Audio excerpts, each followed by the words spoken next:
24/7 teachers training. Our lesson by lesson tutorial for homogeneous teaching. We are an EdTech textbook publishers.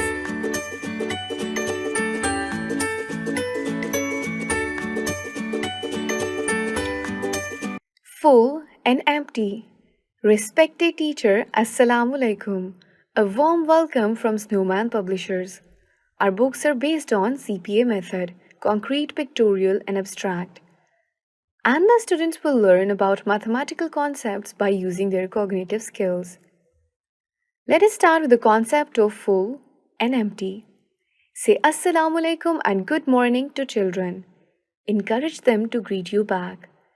Introduce yourself to them. Then ask them to introduce themselves.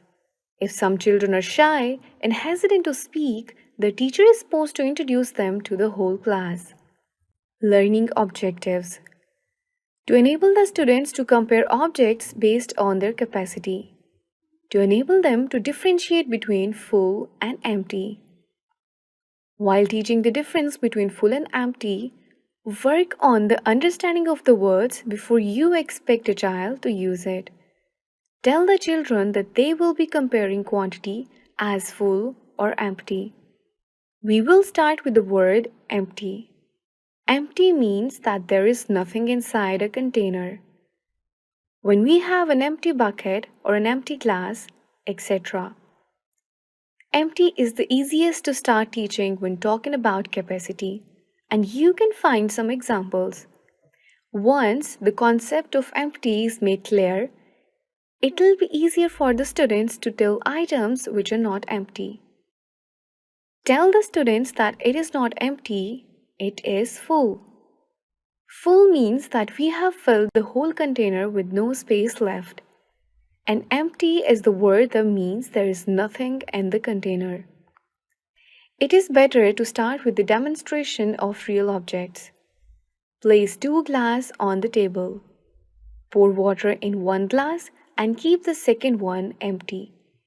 Make sure that one glass is completely filled with water.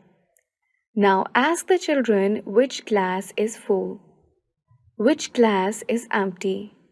Pick up the filled glass and ask the students that it is full as there is no space to add more water in it. Show the other glass and tell them that this glass is empty as there is no water in it. Perform hands-on activity by placing 3 buckets. Instruct the children to fill one bucket and keep the other 2 empty. Ask each child in their turn to put the water in the bucket to make it full. At the end, ask them which bucket is full, which ones are empty. Play a game with the children. Present to a child 2 clear containers, for example, clear glass or plastic. Show them and say, "Look, both are empty." Show them a bag of rice. Pour the rice into the container until it is full. Stop and show them the container. Say, "Full." Show them the other container and say, "Empty." Give them the bag and encourage them to fill the container until it is full. Ask which one is full or empty. Correspond your words with your actions so as to ensure the students' understanding. Play this a few times or until the container is without any water. Ask the students to open their textbooks and circle the empty containers. Reinforcement worksheet for the concept of full and empty can be downloaded from the following website: www.snowmanpublishers.com.